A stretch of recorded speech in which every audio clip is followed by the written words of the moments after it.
مزید ویڈیوز کے لیے ہمارے چینل ہاؤس آف اسلام کو سبسکرائب کرنا نہ بھولیے۔ شکریہ۔ نحمده ونستعينه ونستغفره ونؤمن به ونتوكل عليه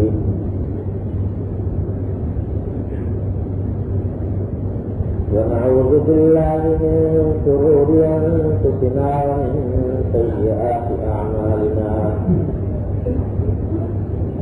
من يهده الله فلا مضل له ومن يضلله فلا هادي له وأشهد أن لا إله إلا الله وحده لا شريك له وأشهد أن سيدنا وسندنا ونبينا ومولانا محمدا عبده ورسوله صلى الله تعالى عليه وعلى آله وأصحابه وبارك وسلم تسليما كثيرا.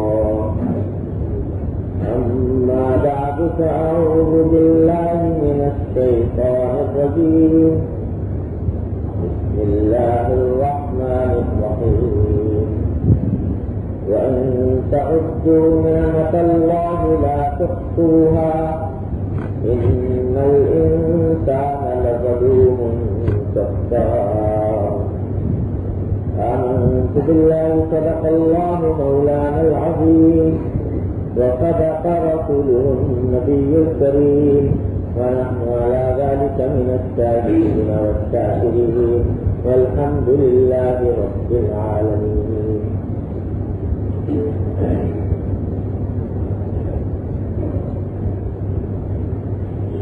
میرے محترم بزرگوں، بھائیوں اور بہنوں، السلام علیکم ورحمۃ اللہ وبرکاتہ۔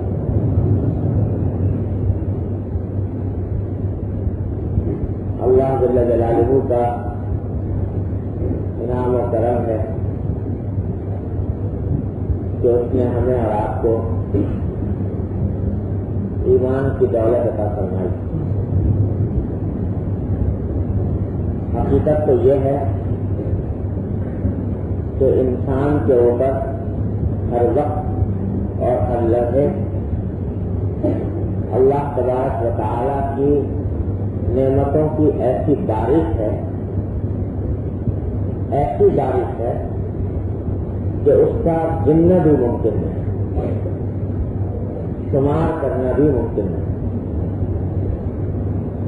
ابھی جو میں نے آیت تلاوت کی اس میں اللہ تبارک و تعالیٰ نے یہی فرمایا کہ وَإِن تَعُدُّوا نِعْمَتَ اللَّهِ لَا تُحْصُوهَا، کہ اگر تم شمار کرو اللہ کی نعمتوں کا تو مکمل پوری طرح کبھی شمار کر نہیں سکتے۔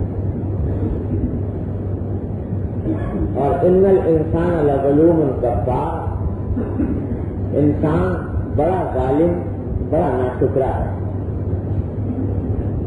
کہ نعمتیں بے پناہ اس کے اوپر ہر وقت ہر آن اللہ تعالیٰ کی برس رہی ہے اور وہ ناشکری کرتا رہتا ہے۔ یہ جو فرمایا کہ تم اللہ کی نعمتوں کو شمار بھی نہیں کر سکتے، اس کو سمجھانے کے لیے ایک مشہور بزرگ گزرے شیخ سعدی رحمۃ اللہ علیہ، جن کی فارسی میں کتابیں ہیں گلستاں دوستاں وغیرہ۔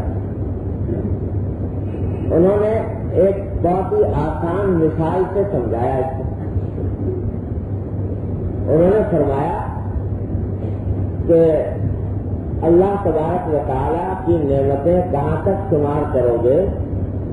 ایک زندگی کی نعمت جو ہے، اس زندگی کی نعمت میں یہ نعمت کے سانس جو چل رہا ہے، تو اس سانس کی حالت یہ ہے کہ سانس یہ اگر پیٹ میں اندر جائے، پیٹ میں اس کا اندر جانا یہ ایک مستقل نعمت ہے، اور باہر آنا ایک مستقل نعمت۔ سانس اگر اندر جائے اور رک جائے تو موت، اور اگر باہر آئے پھر اندر نہ جائے تو موت. تو اس کا اپنے جسم کے اندر جانا بھی ایک نعمت اور باہر آنا بھی ایک نعمت ہے. اور ہر نعمت پر اللہ تعالیٰ کا ایک شکر واجب ہے. تو اگر صرف سانس کی نعمتوں کا بھی شکر ادا کرنا چاہو تو نہیں کر سکتے. اس واسطے کہ جب ایک سانس میں 2 شکر واجب ہوئے، ایک مرتبہ شکر کرو گے دوسرا سانس آ جائے، پھر 2 شکر واجب ہو، پھر اس کا شکر ادا کرو گے تیسرا سانس آ جائے. تو اگر آدمی صرف اس سانس کی نعمت کا شکر ادا کرنا چاہے تو تنہا سانس کی نعمت کا بھی شکر ادا نہیں کرتا، اور نعمتوں کو کبھی کو چھوڑی دیجیے کیا حساب کے ساتھ. ہارون رشید مشہور خلیفہ گزرے ہیں، عباسی خلیفہ. وہ ایک مرتبہ بیٹھے ہوئے تھے اور ان کو پانی پینے کی ضرورت پیش آئی. تو ان سے یہاں ایک بڑے بزرگ آیا کرتے تھے، مزدور قسم کے تھے. ان کو بہلول کہتے تھے، بہلول مزدور رحمۃ اللہ علیہ. تو وہ ایک دن بیٹھے ہوئے تھے، ان کی موجودگی میں خلیفہ نے پانی کا گلاس منگوایا اور منگوا کر پینے لگے. تو بہلول نے کہا کہ آپ ایک منٹ کے لیے ٹھہر جائیے. کیا بات ہے؟ کہا کہ ذرا یہ سوچیے کہ یہ جو پانی کا گلاس آپ کے پاس آیا ہے پینے کے لیے، اگر یہ پیاس کے عالم میں آپ کو پانی کا گلاس نہ ملے، پیاس لگ رہی ہے بہت سا اور پانی کے لیے طبیعت بے چین اور کوئی دینے کو تیار نہ ہو، تو آپ یہ بتائیے کہ اس گلاس کو حاصل کرنے کے لیے، پانی کا ایک گلاس حاصل کرنے کے لیے آپ کتنی دولت خرچ کر رہے ہیں؟ اگر کوئی آدمی یہ کہے کہ صاحب یہ پانی کا گلاس تو دے دوں گا مگر مجھے اپنی آدھی حکومت دے دی، آدھی سلطنت، تو آپ اس کی بات مان لیں گے کہ نہیں؟ تو کہنے لگے ہارون رشید بات تو ٹھیک ہے، تو اگر پیاس سے مر رہا ہوں، اندیشہ ہے کہ اگر پانی نہ پیا تو مر جاؤں گا، تو اب وہ تو کسی قیمت سے بھی پانی میسر کرائے، پیوں گا ہر قیمت کا. اگر کوئی چاہے کہ آدھی حکومت دے دو آدھی حکومت دے دو، کہا کہ ٹھیک ہے آپ پی لیجیے. پی لیا. جب پی چکے تو بہلول نے کہا کہ امیر المومنین ایک بات اور بتا دی، وہ یہ کہ یہ جو پانی آپ نے ابھی پیا ہے یہ اگر آپ کے جسم کے اندر رہ جائے اور باہر نہ نکلے، یعنی پیشاب بند ہو جائے، پیشاب بند ہو جائے اور باہر نکلنے کا اس کا کوئی راستہ نہ ہو، تو اس ایک پیشاب کی خاطر آپ کتنے پیسے خرچ کر دیں گے؟ یہ بات بھی تم نے بڑی عقل مندی کی کہی. واقعی اگر یہ پانی اندر رک جائے، پیشاب آ رہا ہو، مسانہ پیشاب سے بھرا ہوا ہے، نکلتا نہیں ہے، تو کوئی ڈاکٹر حکیم یہ کہے کہ صاحب اس کو باہر نکالنے کے لیے کتنے پیسے لوں گا، تو جتنے پیسے کہے گا دینے کو تیار ہو جائے. اس نے کہا اگر وہ یہ کہے کہ آپ کی آدھی حکومت لوں گا تب آپ کا پیشاب جاری ہوگا، تو آپ آدھی حکومت دے دیں گے کہ نہیں؟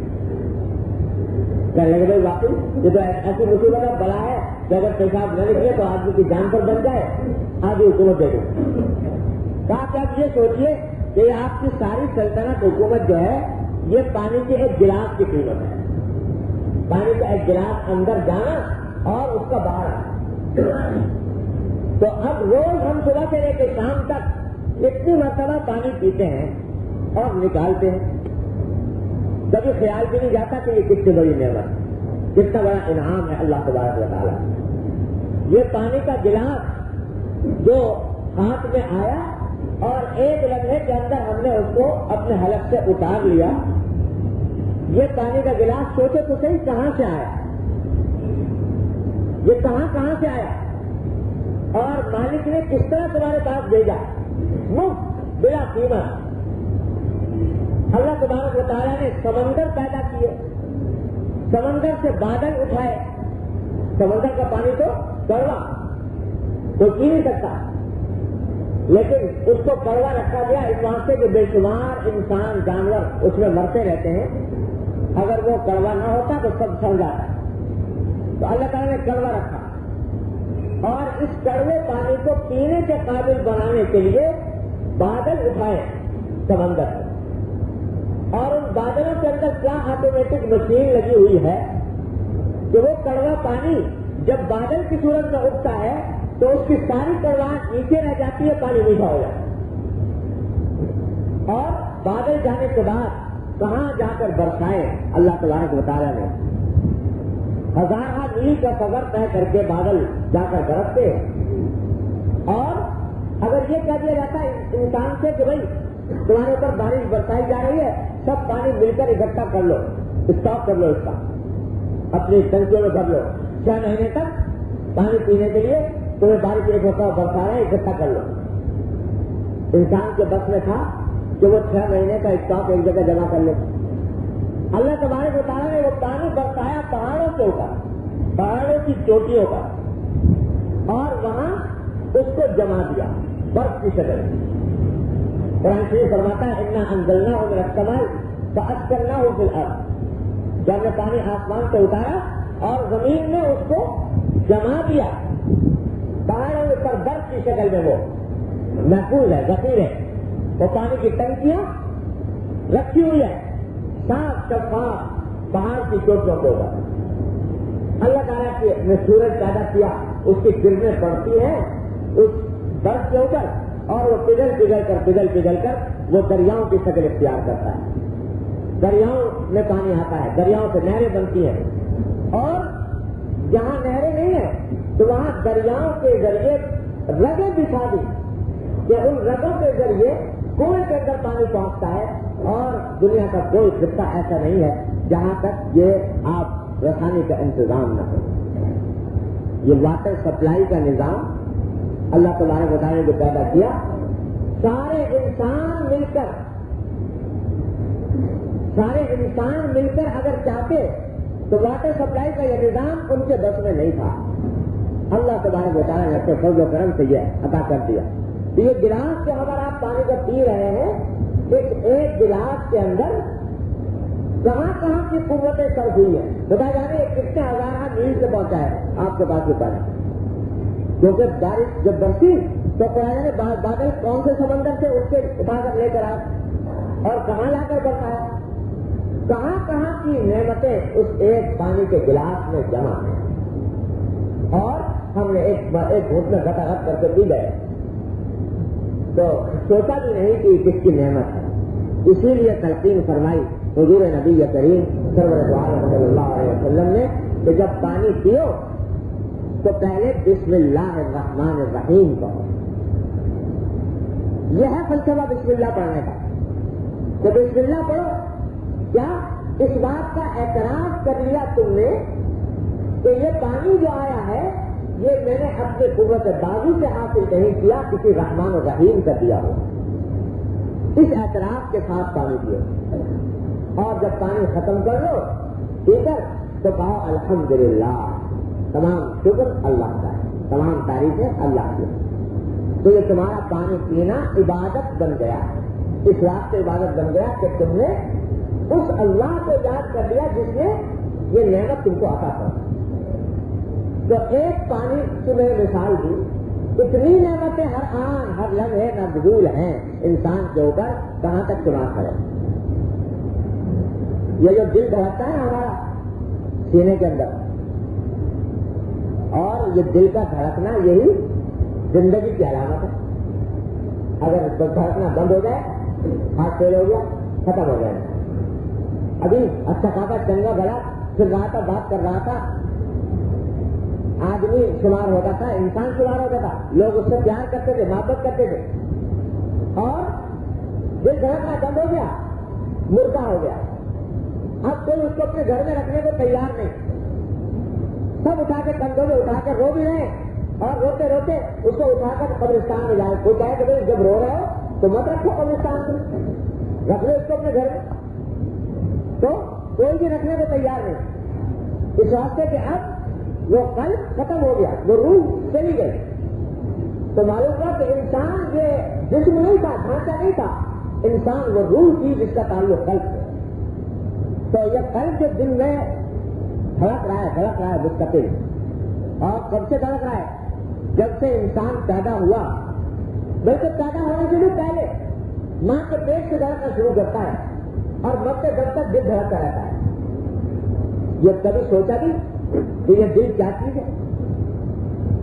آج کل کی میڈیکل سائنس والے جانتے ہیں، بتاتے ہیں کہ انسان کے جسم میں جو رگیں اللہ تعالیٰ نے دے دی ہے، بنائی ہے، خون جن کے ذریعے ادھر سے ادھر جاتا ہے، رگیں، وہ اتنی رگیں ہیں کہ اگر ایک انسان کے جسم کی رگیں وہ اکٹھی جمع کر کے سیدھی پھیلا دی جائیں اسٹریٹ لائن پر، خط مستقیم، ایک انسان کے جسم کی رگیں اکٹھی کریں اور اکٹھی کر کے وہ سیدھی خط مستقیم پر اسٹریٹ لائن پر پھیلا دی جائیں، تو ڈاکٹر یہ کہتے ہیں کہ ایک انسان کے جسم کی رگیں وہ پوری دنیا کے گرد 3 چکر کاٹ سکتی ہیں، پوری دنیا کے گرد 3 چکر کاٹ سکتی ہیں۔ دنیا کا جو محیط ہے ایک سرے سے دوسرے سرے تک وہ 24,800 میل ہے، 24,800 میل، تو 24,800 کو 3 سے ضرب دے دی، 25,000 سمجھ لو، تو تقریباً 75,000 ہوگا۔ تو اس کے معنی یہ ہوئے کہ ایک انسان کے جسم کی رگیں 75,000 میل میں پھیلی ہوئی ہے، ایک آدمی کے جسم میں رگیں جو ہے وہ 75,000 میل میں پھیلی ہوئی ہے۔ اور دل کا کام کیا ہے؟ دل کا کام یہ ہے کہ وہ خون کو صاف کر کے رگوں سے کھینچ کر دوبارہ صاف کر کے ریفائن کر کے دوبارہ انسان کے رگوں تک پہنچاتا ہے۔ تو ایک مرتبہ جب دھڑکتا ہے دل تو فاسد خون، خراب خون کو کھینچتا ہے اور اس کو صاف کر کے اور پھر دوبارہ رگوں میں پھیلاتا ہے۔ کیا مانا کہ 75,000 میل سے خون کھینچتا ہے، 75,000 میل تک خون پمپ کرتا ہے، ایک مرتبہ دھڑکتے ہوئے۔ کوئی ایسا واٹر پمپ دیکھا جو 75,000 میل تک وہ پانی کو پمپ کرتا ہو یا کسی اور سیارے کو پمپ کرتا ہو؟ 75,000 میل، اور یہ ایک دھڑکن ہے جسم قلب کی، دل کی، اور ایک نارمل آدمی کا دل 1 منٹ میں 72 مرتبہ دھڑکتا ہے، 72 70 اور 2 72 مرتبہ ایک صحت مند آدمی کا دل دھڑکتا ہے۔ کیا مانا کہ 1 منٹ میں دل 72 مرتبہ خون 75,000 میل پھینکتا ہے اور 75,000 میل سے دھکیل کے لے آتا ہے۔ یہ دل اندر کام کر رہا ہے اور کچھ پتہ نہیں کیا ہو رہا ہے۔ اگر ہمارے حوالے کر دیا جاتا کہ تمہیں بناؤ اپنا کارخانہ، تمہیں اپنی یہ خون کی سپلائی کا نظام قائم کرو، ساری دنیا کی سائنس اور سائنسدان اور انجینئر مل کر بھی ایسا پمپ قائم نہیں کرتے، کیا کچھ سائنس سے ترقی کرنے کہاں سے کہاں پہنچ گئی؟ لیکن جب دل بند ہونے لگا تو مکے ماریں گے اس کو، اور اس کو مکے مار کر دوبارہ چلانے کی کوشش کرتے ہیں، لیکن جب ایک مرتبہ آخری بار بند ہو گیا تو اب چاہے بیٹری لگا لو، چاہے بجلی لگا لو، چاہے کچھ لگا لو، وہ نہیں چل سکتا۔ میں کہا کرتا ہوں کہ آج سائنس نے انسان کے خون کا خون جو ہے اس کے جتنے انگریڈینٹس ہیں، جتنے عناصر ہیں، جتنے اس کے اجزاء ہیں، سب دریافت کریں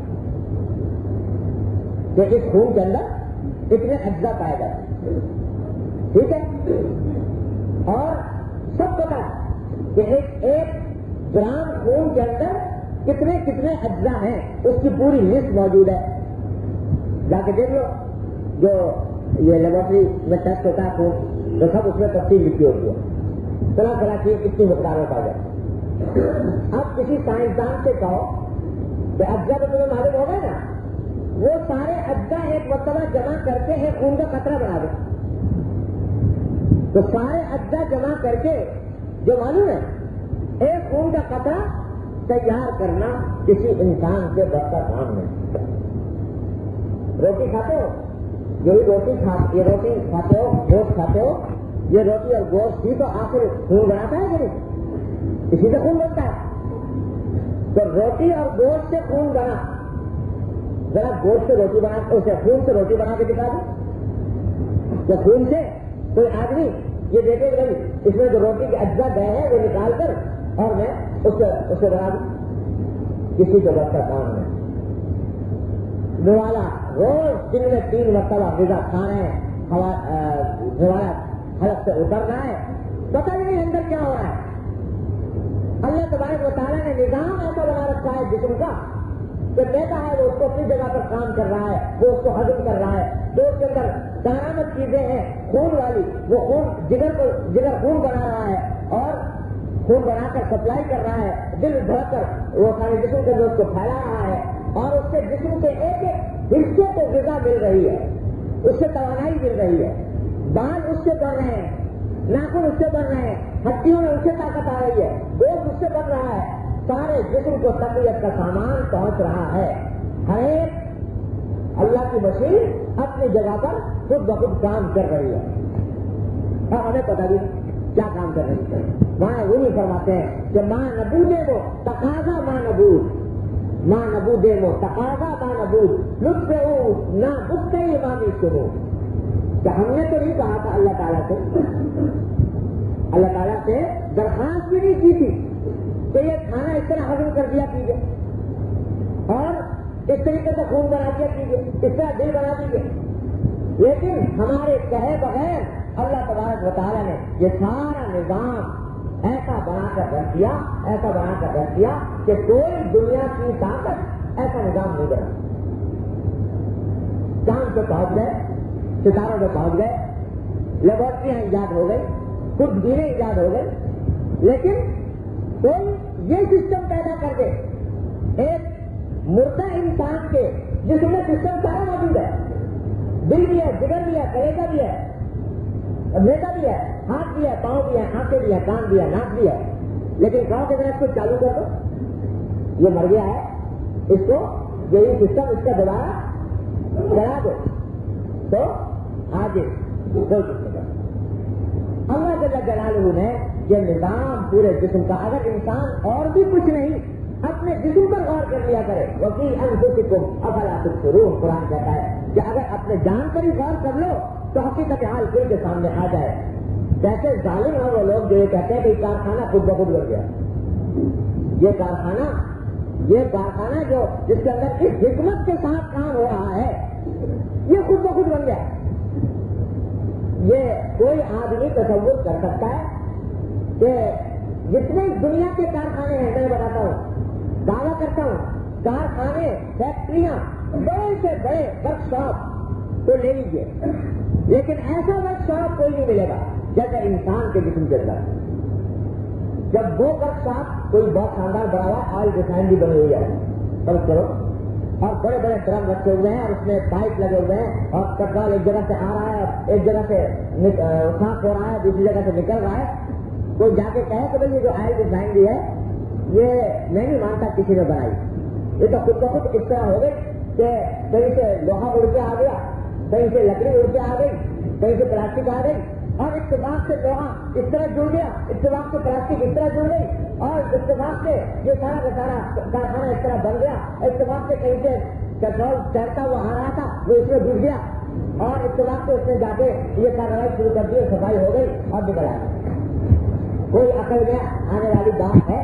کوئی آدمی جو یہ بات کہے اس کو کوئی ماننے کو تیار ہوگا؟ اسے احمق بے وقوف گنڈے کا اعتراض کوئی نہیں ہوگا کہ یہ کہ، لیکن جب آئل ریفائنری جو انسان کے ہاتھ کی بنائی ہوئی ہے اور جو آدمی کی وہ علم حاصل کرے وہ بنا سکتا ہے، جب اس کے بارے میں یہ کوئی نہیں مان سکتا کہ یہ بغیر بنانے والے کے وجود میں آ گئی ہے، تو یہ زبردست فیکٹری جو اللہ تعالیٰ نے بنا دی ہے جس کی نظیر بنانے سے انسان قاصر ہے، کوئی مثال نہ لا نہیں سکتا، ایسے کوئی مان لے کہ اللہ سے بغیر بغیر وجود میں آ گئی، کوئی عقل میں آنے والی بات ہے کہ یہ خود بخود وجود میں آ گئی.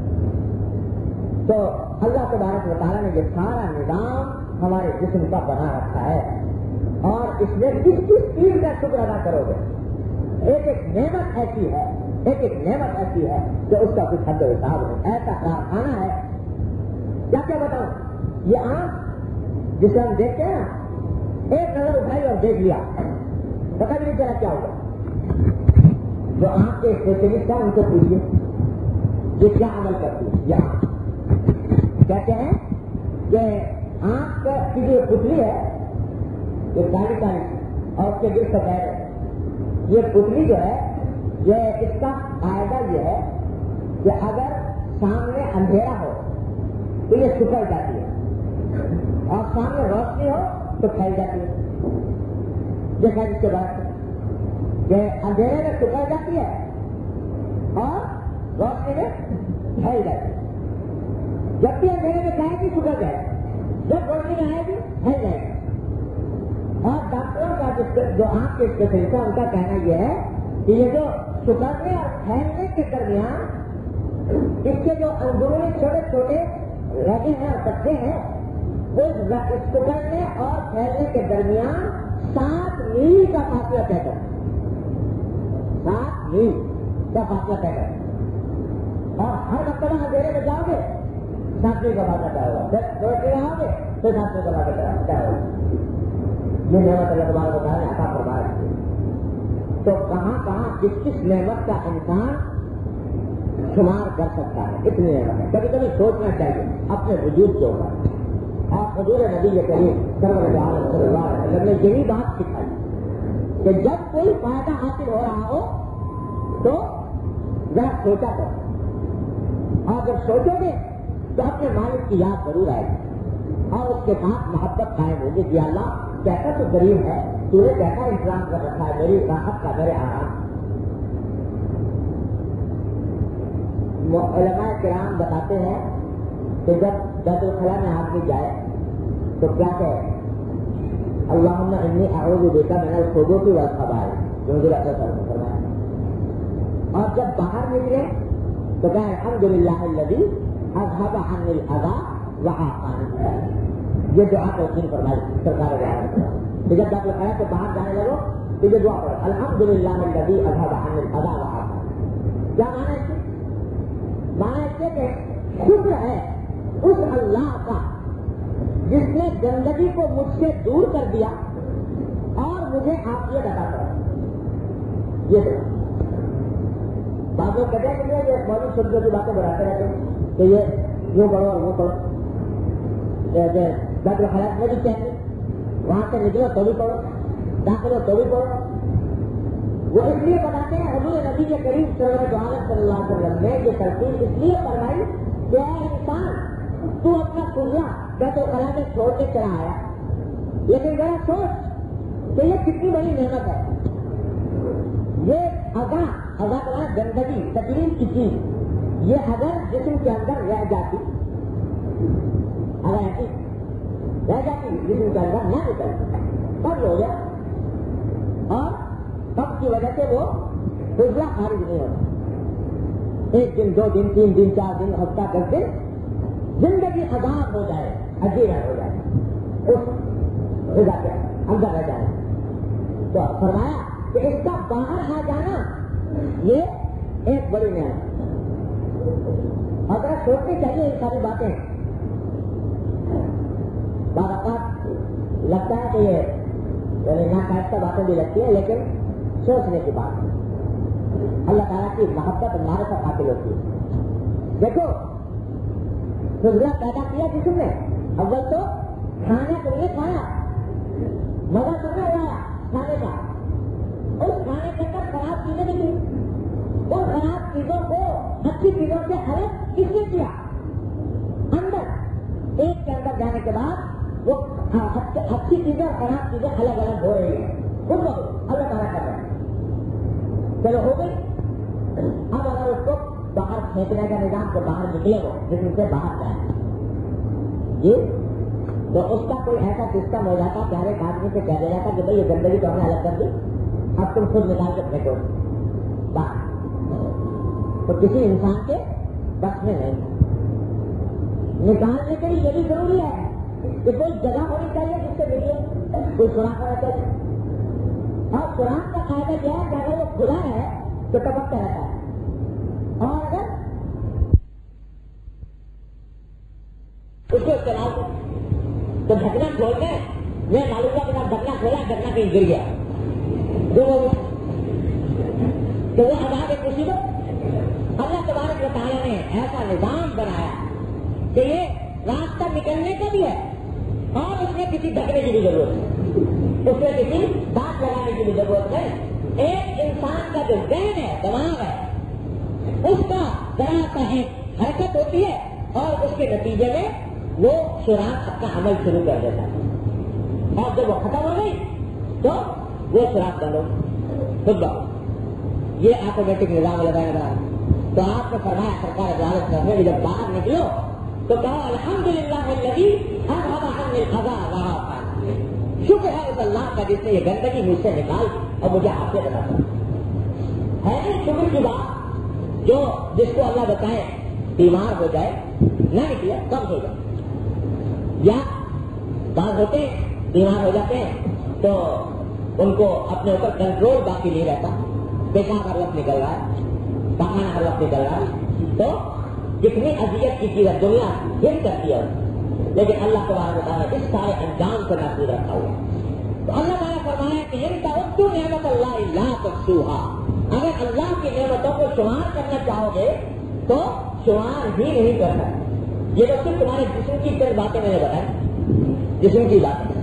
جسم سے باہر یہ دنیا، یہ روٹی، یہ کھانا، یہ لباس، یہ کھیتیاں، یہ ہوا، یہ بادل، یہ بارش، یہ آرام و راحت کے سامان، یہ سب اللہ جل جلالہ نے تمہارے لیے پیدا کیا. اب کہہ دیا کہ انسان میں تیرے لیے بنا رہا ہوں، هو الذی خلق لکم ما فی الارض جمیعا.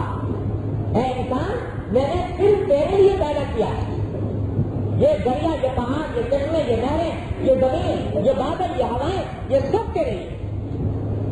جب سب تیرے لیے ہیں تو تو بھی کسی کے لیے ہے کہ نہیں؟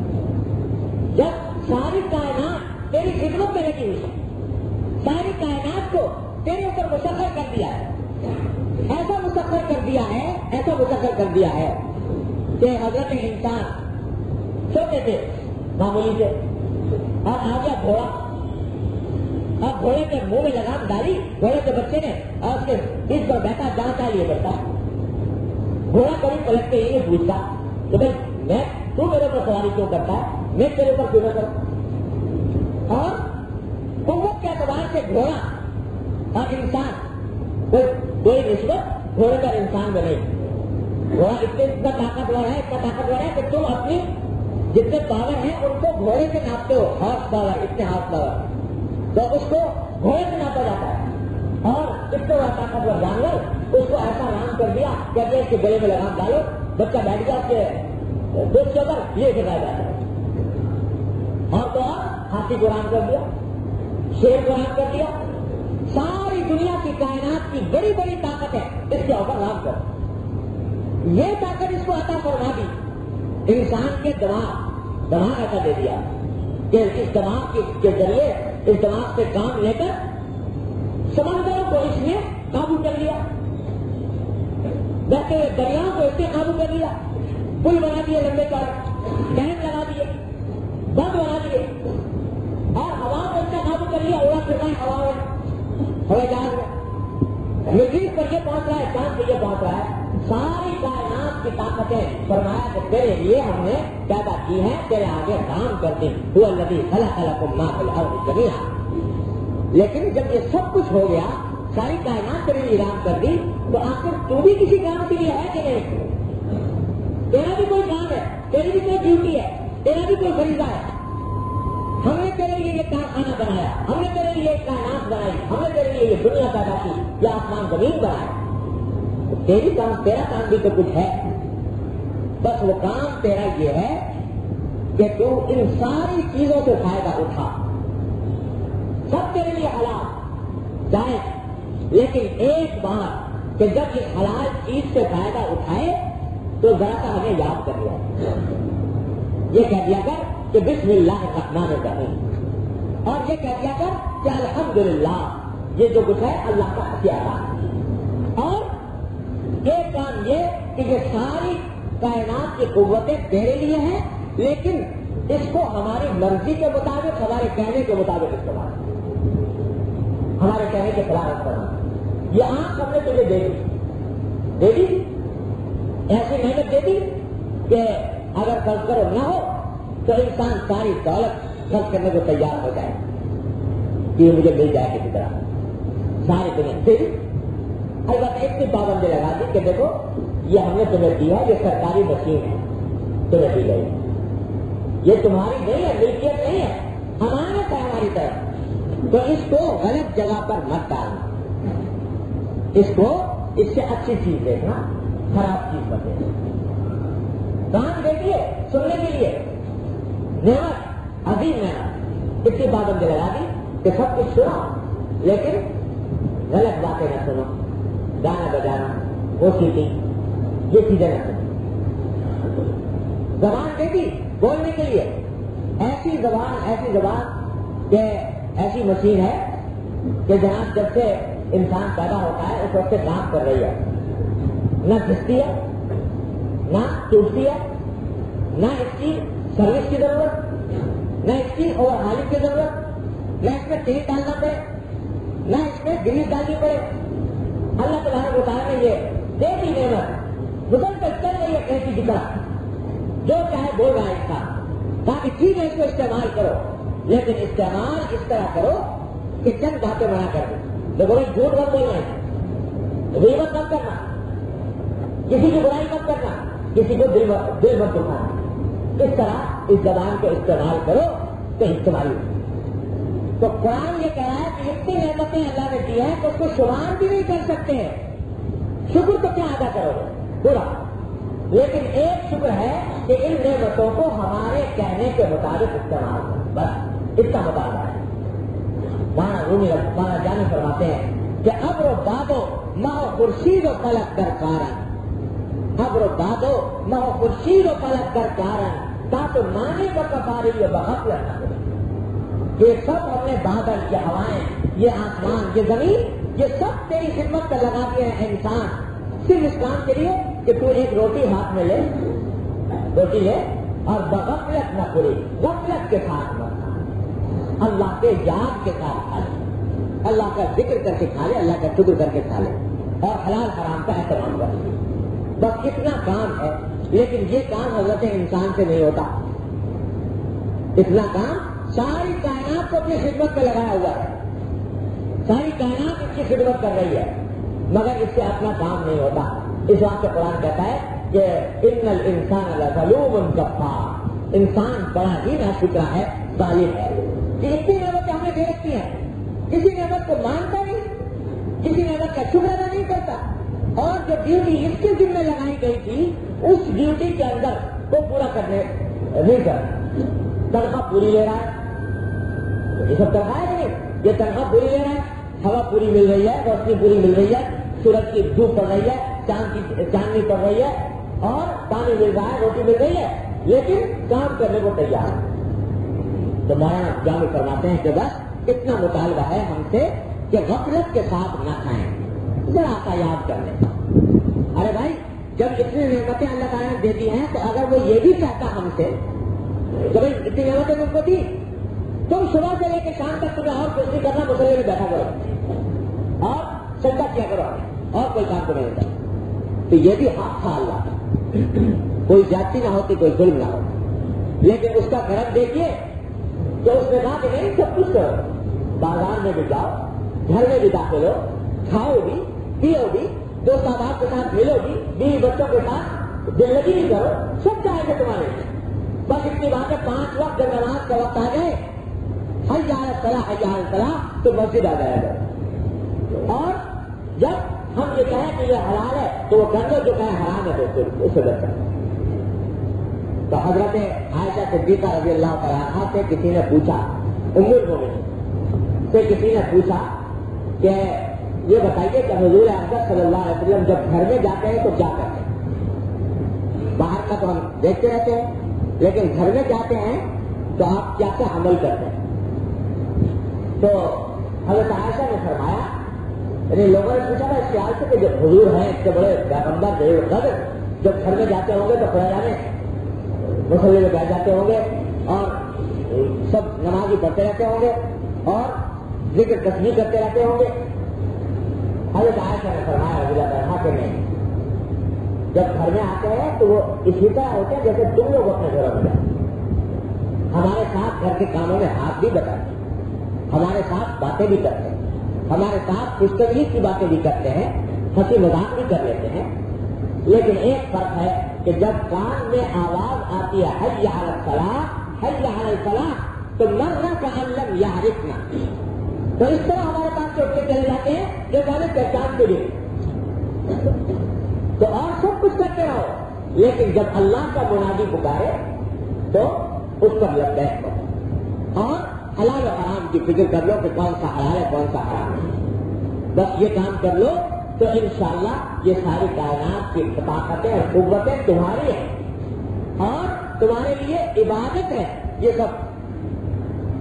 اور اسی لیے بزرگوں نے فرمایا کہ آدمی اللہ تعالیٰ کی نعمتوں کا شکر تو خیر پورا کیا ادا کر سکتا ہے، لیکن کثرت سے زبان پر الحمدللہ انسان کا حال یہ ہے کہ نعمتوں میں گر رہا ہے بہ رہا ہے، لیکن ذرا تکلیف آ گئی تو اس تکلیف کو لے کے بیٹھ گیا، ساری نعمتیں بھول گیا اور وہ تکلیف لے کے بیٹھ گیا، چاہے مجھے یہ ہو گیا تو اس تکلیف کو لے کے بیٹھ جاتا ہے، نعمتوں کو بھول جاتا ہے۔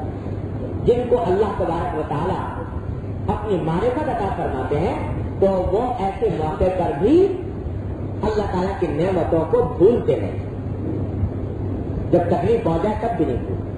ٹھیک ہے تکلیف ہے اس پر کہا اللہ تعالیٰ یا اللہ تکلیف ہے دور کر دیجیے، لیکن ذہن میں یہ رکھو اس تکلیف کے باوجود نعمتیں کتنی، بخار آ گیا بے شک تکلیف ہے، لیکن اللہ کا شکر ادا کرو کہ اپنے گھر میں ہو، دیکھ بھال کرنے والے موجود ہیں، نہ ہوتے کوئی دیکھ بھال کرنے والے تو کتنی مصیبت ہوتی۔ اللہ کا شکر ادا کرو کہ ڈاکٹر موجود ہے علاج کرنے کے لیے، نہ ہوتا تو کتنی تکلیف ہوتی۔ اللہ کا شکر ادا کرو کہ کہتے ہیں کہ ڈاکٹر سے دوا لے کر کھا سکتے ہو، نہ ہوتا تو کتنی تکلیف ہوتی۔ نعمتوں بھی دیکھو ساتھ ساتھ، یہ ایک تکلیف اگر آئی ہے تو اس کے ساتھ نعمتیں کتنی ہیں۔ ایک واقعہ سنا کر بات ختم کروں گا۔ میرے والد ماجد صلی اللہ علیہ وسلم کے ایک بہت بڑے استاد تھے حضرت مولانا سید اصغر حسین صاحب رحمۃ اللہ علیہ، جو حضرت میاں صاحب کے نام سے مشہور تھے، بہت سے لوگ جانتے ہو، بڑے عجیب و غریب بزرگ تھے، صحابہ کرام کے دور کی یادیں تازہ کی انہوں نے۔ تو میرے والد واقعہ سنا رہے تھے کہ ایک مرتبہ مجھے پتا چلا کہ وہ سخت بیمار ہے، بخار ہے، تو میں بیمار کرسی کے لیے چلا گیا ان کے پاس عیادت کو،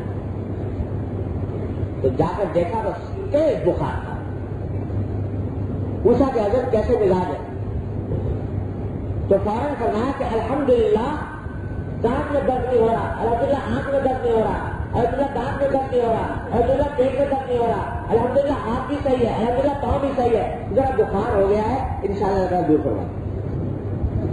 جتنی نعمتیں حاصل تھی پہلے ان پر شکر ادا کیا، اور جو تکلیف تھی اس کا بعد میں ذکر کیا کہ یہ تکلیف بھی ہے لیکن اللہ تعالیٰ اس کو دور کرنا۔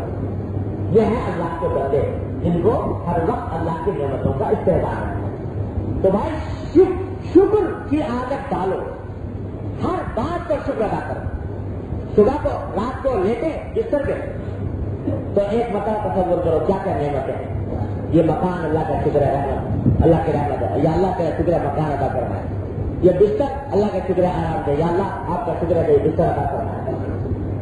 گھر والے الحمدللہ عافیت سے ہے، تکلیف سے ہوتے تو پریشانی ہوتی، اے اللہ آپ کا فضل و کرم ہے کہ آپ نے یہ ان کو صحت حاصل رکھا ہے، الحمدللہ روزی موجود ہے لگی ہوئی ہے، یا اللہ آپ کا شکر ہے، جتنے نعمتیں ہیں ان کا ایک مرتبہ تصور کر کے شکر رکھ لگا، اللہم لک الحمد ولک الشکر، اللہم لک الحمد ولک الشکر، اللہم لک الحمد ولک الشکر۔ اور جب بھی کوئی اچھی بات سامنے آئے فوراً عادت ڈالو الحمدللہ کہنے. ہوا کا جھونکا چلا, گرمی لگ رہی تھی, ہوا کا جھونکا چلا, فوراً کہو الحمدللہ, یا اللہ تعالیٰ شکر ہوا چل گئی. جب کوئی بھوک لگ رہی تھی, کھانا اچھا سامنے آ گیا, الحمدللہ. گھر میں داخل ہوئے, بچہ صحت مند دیکھا, ہنستا بولتا دیکھا, دل چاہ کے اس کو اٹھا لے, فرض کا الحمدللہ کہ بچہ خیریت سے آگے سے. اس کی عادت ڈالو, اس کی مشق کرو, تو شکر کرنے والے بنو. جب شکر کرنے والے بنو گے تو اللہ تبارک و تعالیٰ فرماتے ہیں کہ جب جو بندہ میرا شکر ادا کرتا ہے, جتنا شکر ادا کرے گا میں اتنا ہی اور دوں گا. لئن شکرتم لأزیدنہ, اگر شکر کرو گے تو تمہیں اور عطا کرو, اور دوں گا. اور وَإِن كَفَرْتُمْ إِنَّ عَذَابِي لَشَدِيدٌ, اگر ناشکری کرو گے میرا عذاب بھی بڑا ہے. تو شکر کرنے کی عادت ڈالو. اور یہ شکر ایسی عظیم نعمت ہے, جو بندہ بھی شکر کا عادی بن جائے. یاد رکھو, شکر کرنے والے پر شیطان کا داؤ نہیں چلتا. جو شکر کرنے والا ہو اس پر شیطان کا داؤ نہیں چلتا. کیوں؟ اس لیے کہ شیطان کو جب اللہ نے نکال رہے تھے نا جنت سے, طرف سے دور ہو جا, نکل جا, تو اس وقت میں اس نے کہا کہ اچھا تو نے مجھے نکالا, تو میں شیطان یہ انسانوں کو گمراہ کروں گا, سامنے سے آؤں گا, پیچھے سے آؤں گا, دائیں سے آؤں گا, بائیں سے آؤں گا, یہ کہا. اور پھر کیا کہا, وَلَا تَجِدُ أَكْثَرَهُمْ شَاكِرِينَ, اور ان میں سے اکثر کو تم شکر کرنے والا نہیں پاؤ انسان. تو علماء کرام نے فرمایا کہ یہ اس نے اپنی دکھ کی رنگ بتا دی شیطان نے, کہ میں یہ کروں گا, جو گمراہ کروں گا نا لوگوں کو, وہ ناشکری کے راستے سے گمراہ کروں گا, ناشکری کے راستے سے گمراہ کروں گا. دل میں انسان کی یہ بات پیدا کروں گا کہ دیکھ تو اتنا محروم ہے, تیرے پاس پیسے بھی کم, فلاں کو دیکھ اس کے پاس پیسے زیادہ ہے, تیری کار بھی ہلکی, تیرے پاس کار بھی نہیں, فلاں کے پاس کار ہے, تیرے پاس کوٹھی بھی نہیں, فلاں کے پاس کوٹھی ہے. یہ ناشکریاں دل میں پیدا کروں گا, اس ناشکریوں کے راستے سے بہتا ہوں. تو شیطان کا نے جب داؤ اپنا بتا دیا کہ میرا داؤ جو ہے وہ ناشکری ہے, کہ ہر انسان کے دل میں یہ خواہش پیدا کروں گا, وہ تو 1 لاکھ کماتا ہے, میں 1000 کماتا ہوں, زیادہ اپنی ناشکری. تو اس کے نتیجے میں وہ شیطان کے ہاتھ سے چل گئے. اور تو علماء نے فرمایا کہ یہاں اللہ تعالیٰ نے اشارہ کر دیا کہ اگر شیطان کے داؤ سے بچنا چاہتے ہو تو شکر گزار بن جاؤ. لا تجد اکثرهم شاکرین سے نکل جاؤ, اللہ تعالیٰ کا شکر ادا کرو.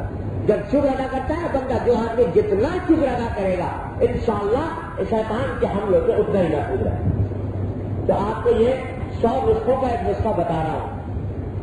بظاہر دیکھنے میں معمولی بات ہے شکر ادا کرنا, لیکن 100 نسخوں کا ایک نسخہ بتا رہا ہوں, عمل کر کے دیکھیے اس کے اوپر. کہ صبح سے لے کے شام تک کی زندگی میں ایک ایک چیز کا استعداد کر کے جب بھی کوئی اچھی بات سامنے آئے اس پر اللہ تعالیٰ کا شکر کرو, یا اللہ تیرا شکر ہے, یا اللہ تیرا شکر ہے. نہ شکری سے بچو.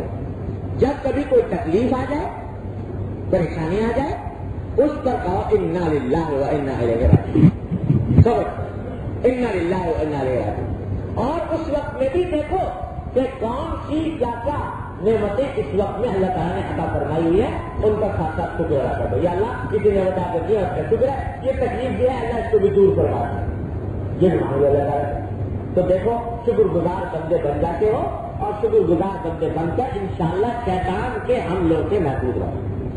اللہ تبارک و تعالیٰ مجھے بھی اس پر عمل کرنے کی توفیق عطا فرمائے, آپ کو بھی عمل کرنے کی توفیق عطا فرمائے. یہ معمولی بات نہ سمجھیے گا اس کو, یہ بڑی کانٹے کی, بڑے تجربے کی اور بڑے قیمتی بات آپ کی خدمت میں عرض کر رہا ہوں. اس کے اوپر جو آدمی عمل کرے گا اس کو قدر معلوم ہوگی. عمل نہ کرے تو پھر ہر بات بیکار, لیکن عمل کر کے دیکھیے کہ اس کی جتنا شکر ادا کرو گے اللہ تبارک و تعالیٰ. اور خاص طور سے میں اپنی بہنوں سے یہ ضرور عرض کرتا ہوں, خواتین کے اندر ناشکری بہت ہوتی ہے عام طور پر, پتہ نہیں ہے یہاں کے خواتین دوسری قسم کی ہوں, لیکن ہمارے ہاں یہ مشہور ہے کہ خواتین جو ہیں وہ ہمیشہ ناشکری کریں. حضور اقدس نبی کریم صلی اللہ علیہ وسلم نے فرمایا کہ تکثرن اللعن و تکفرن الحکیم. حضور صلی اللہ علیہ وسلم عورتوں سے خطاب کرتے ہوئے فرمایا کہ تم لعنت بہت کرتی ہو اور شوہر کی ناشکری بہت کرتی ہو. تو یہ بڑے خطرناک ہے. عورتوں کے اندر یہ بات ہوتی ہے. تو خواتین کو خاص طور پر اس بات کا دھیان کرنا چاہیے کہ وہ سوچ سوچ کر اللہ تعالیٰ کی نعمتیں یاد کریں اور اس پر شکر کرنے کی عادت ڈالیں. جب وہ خود شکر گزار کریں گی انشاءاللہ ان کے بچے بھی ایسے ہی ہوں گے اور انشاءاللہ پورا گھرانہ شیطان کے سر سے محفوظ رہے گا. اللہ تبارک و تعالیٰ مجھے بھی اللہ کی طرف سے مدد فرمائے. اللہم صلی علی سیدنا محمد وعلی آل محمد کما صلیت علی ابراہیم وعلی آل ابراہیم. یا ارحم الراحمین اپنے توبہ کرو اپنے رحمت سے ہمارے تمام گناہوں کو معاف کرو. یا اللہ ہمارے اعمال و اخلاق کو اصلاح کرو. یا اللہ مزید ویڈیوز کے لیے ہمارے چینل ہاؤس آف اسلام کو سبسکرائب کرنا نہ بھولیے. شکریہ.